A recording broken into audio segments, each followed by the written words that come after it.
Qué fácil es encontrar gente que se plantea que las cosas no están funcionando, ¿no? Hay como una sospecha generalizada de que no se está explicando todo lo que realmente ocurre, ¿no? Y me gusta mucho el ejemplo de Matrix, y yo creo que también es una razón del éxito que tuvo esa película. Ese Neo que sospecha que hay algo que no está encajando, ¿no? en esa reconstrucción de lo que ocurre y lo que realmente uno siente que está ocurriendo. Claro, cuando tú te sigues haciendo preguntas, llega un momento en donde se te va a poner enfrente alguien que te dice: ¿quieres saber la verdad? Pues mira, aquí tienes una píldora roja y una píldora azul. La píldora azul va a hacer que te olvides de tus dudas y seas feliz. Mientras que si tomas la píldora roja, seguramente la respuesta que vas a obtener es bienvenido al desierto de la realidad, porque la realidad no está bonita.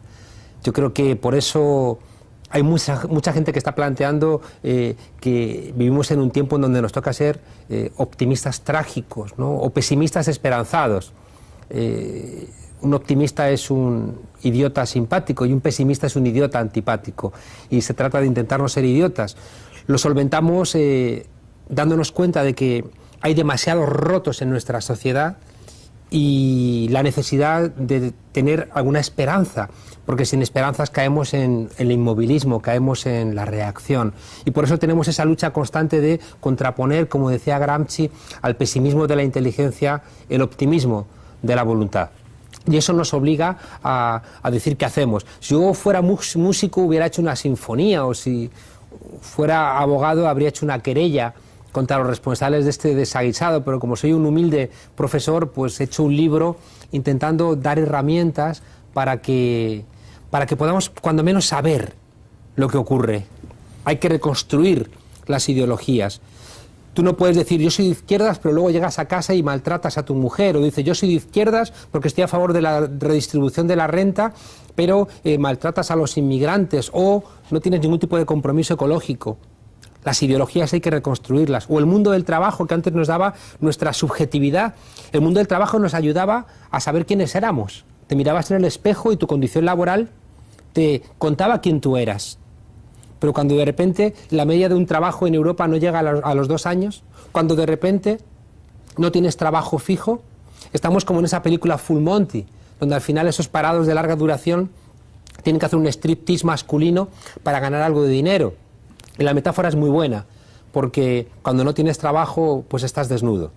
Hay una escena que siempre me emocionó de esa película, y es que están viendo videoclips para intentar hacer ese baile final, y están viendo la MTV, y de repente sale una señora ahí estupenda manejando un torno, y uno de los protagonistas, uno bajito, fuerte, dice: esa no ha cogido un torno en su vida, así no se agarra un torno, eso es mentira. Es evidente que es mentira, pero él necesita reivindicar que él sabe cómo se maneja ese torno, porque su dignidad es tener ese trabajo. Bueno, pues hoy también con el desempleo que existe por la rotación de los paros, esa palabra terrible que viene de la Unión Europea, la flexiseguridad, donde tienes que trabajar 6 meses de profesor, 6 meses sirviendo pizzas y 6 meses conduciendo un autobús. ¿Dónde articulas tú tu identidad?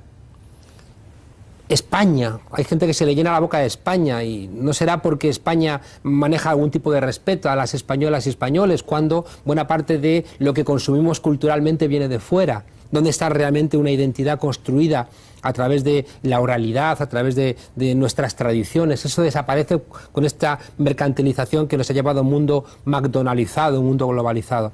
La conclusión final de todo esto es que no hay pistas, y si no hay pistas estamos despistados. ¿Y a dónde se agarra la gente? A los libros de autoayuda, ¿no? Como no hay soluciones colectivas, la gente intenta encontrar soluciones individuales.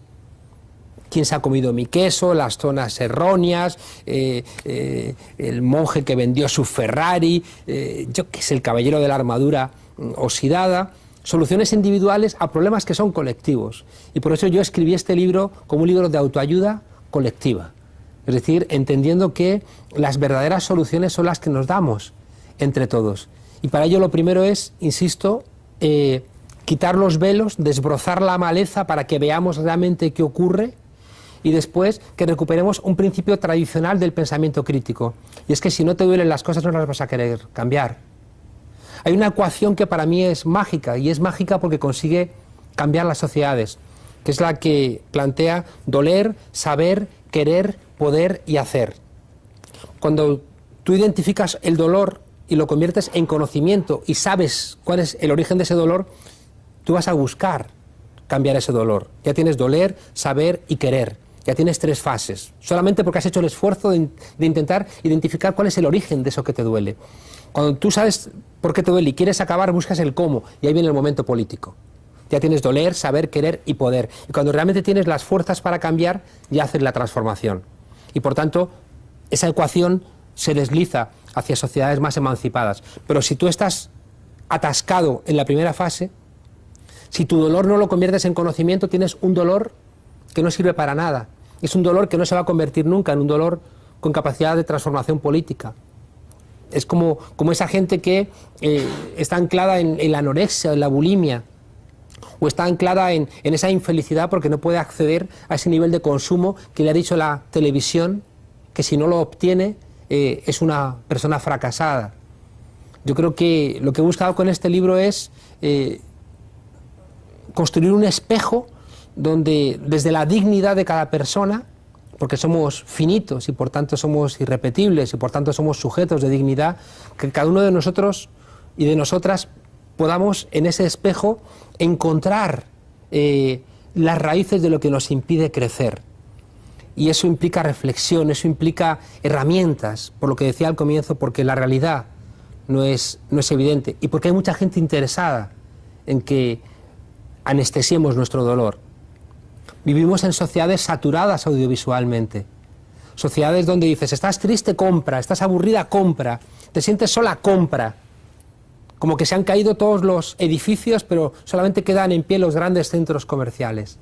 Como que se han caído las grandes instituciones, pero te vas al centro comercial, te compras algún tipo de bien y momentáneamente hayas encontrado un paliativo, ¿no?, de tu tristeza. Y es mentira.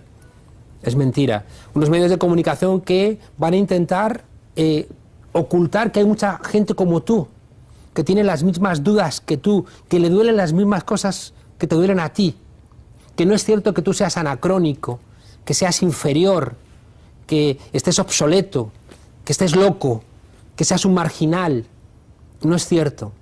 Lo que pasa es que los medios de comunicación no te lo cuentan.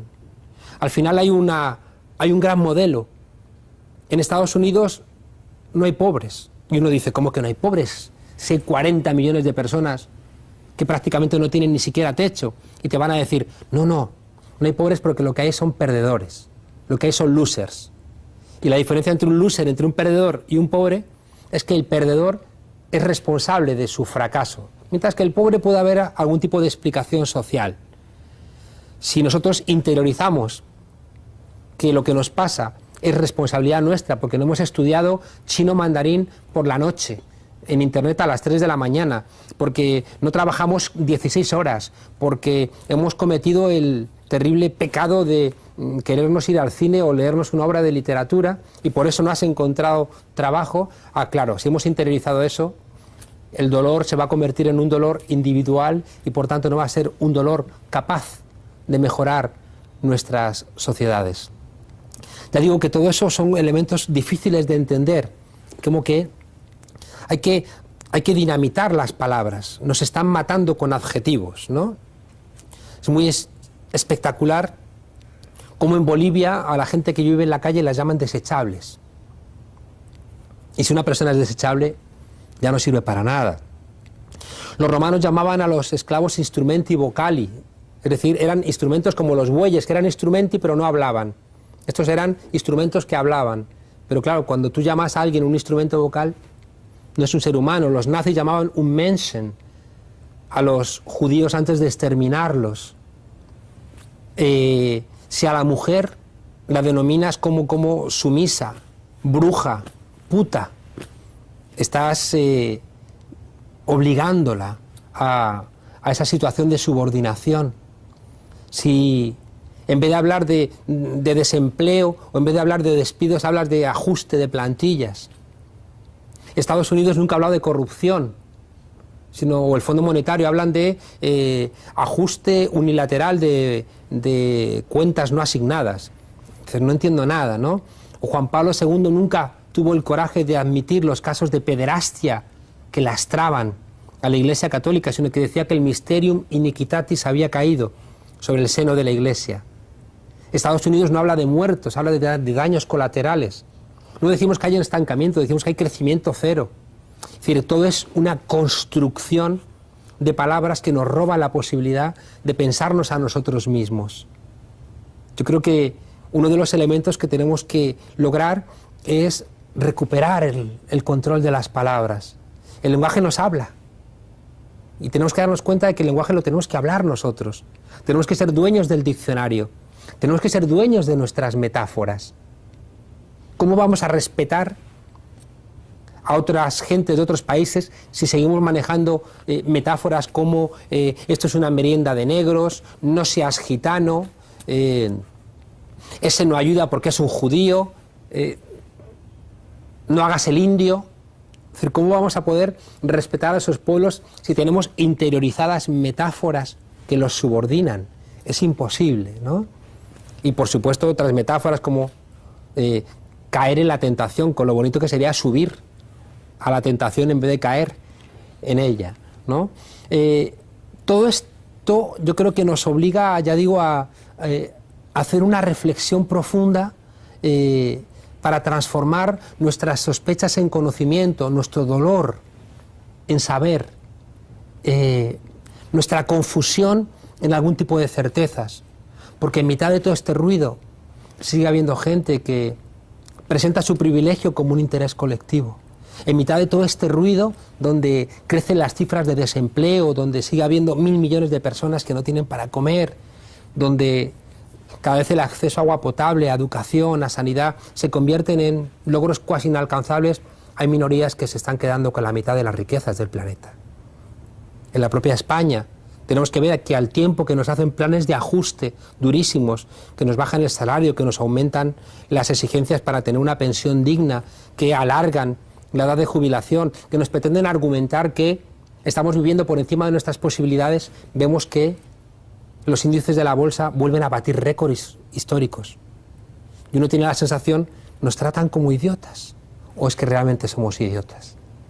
¿Dónde nos han enganchado? Otro de los elementos esenciales es darnos cuenta de que vivimos en una suerte de tocomocho, ¿no? Es decir, esos timos típicos de sociedades poco desarrolladas, donde el taur que te quiere engañar, lo primero con lo que juegas con tu necesidad de salir de tu situación de pobreza, y por tanto te dice, te cambio una estampita, o dime dónde está escondida la bolita debajo de los naipes o debajo del cubilete. Entonces te activan tu condición de superviviente, te activan tu condición de persona que quiere salir del agujero, es decir, te quitan dignidad porque te están convirtiendo en una suerte de sinvergüenza como ellos. Y una vez que te han convertido en un sinvergüenza, te engañan y dicen, no, ya somos todos sinvergüenzas. Yo soy más sinvergüenza que tú, pero tú, si te esfuerzas, podrás ser tan sinvergüenza como yo. Y eso genera una degradación donde todos formamos parte de este gran engaño. ¿Qué hace una monja del Vaticano votando a un tipo como Berlusconi? ¿O qué hace gente que se reclama rehén de la moralidad votando a un sinvergüenza como los presidentes de algunas comunidades autónomas que están inmersos en procesos de corrupción? El mensaje que se está lanzando es, vale, yo soy un corrupto, pero tú también puedes serlo. Y por tanto se dinamitan elementos esenciales como la solidaridad. Una última cosa quizá relevante es que todos los seres humanos tenemos dos grandes respuestas a nuestra condición de animales que queremos también sobrevivir, pero que tenemos también conciencia. Uno es el miedo y el otro es la esperanza. El miedo lo rige la amígdala, que es esa parte de nuestro cerebro más reptil, más que compartimos con el resto de los animales y que nos genera respuestas inmediatas. El miedo es el que te dice, cuidado que hay un león, cuidado que hay un depredador, defiéndete. El miedo genera respuestas físicas muy individuales. Son elementos de supervivencia animal. Pero el ser humano también piensa y también sabe que se va a morir y necesita darle sentido a su vida. Y ahí el miedo no te ayuda. Lo que te ayuda es la esperanza. Te ayuda una idea de trascendencia que implica que, de acuerdo, tú pasas por aquí una temporada, pero vas a permanecer en el recuerdo de los demás. Has transformado el mundo y, por tanto, aunque te mueras, el bien que tú hayas construido, la bondad que tú hayas construido, la belleza que tú hayas construido, la verdad que tú hayas construido, permanece. Y eso da sentido a tu vida. La esperanza frente al miedo es que es un proceso. Tiene lugar poco a poco y tiene lugar a través de una construcción de una identidad, de querer buscar la verdad, de querer hacer el bien, de querer pelear por la belleza. Y eso es una identidad que se construye a través de un discurso. Y por tanto necesitas a los demás. Esas dos grandes columnas, el miedo y la esperanza, son como la píldora roja y la píldora azul de Matrix. El pensamiento más conservador siempre va a apelar al miedo, mientras que el pensamiento más crítico, el pensamiento más constructivo, va a apelar a la esperanza. El miedo es inmediato, la esperanza es un proceso. Por eso necesitamos recuperar las palabras, porque solamente con las palabras y con el diálogo vamos a poder armar esa esperanza. Hamlet enloqueció porque monologaba. Don Quijote no estaba loco porque dialogaba con el bueno de Sancho. Y para construir la esperanza necesitamos pueblos que dialoguen, no pueblos que monologuen. Necesitamos pueblos que sean más quijotescos y menos hamletianos.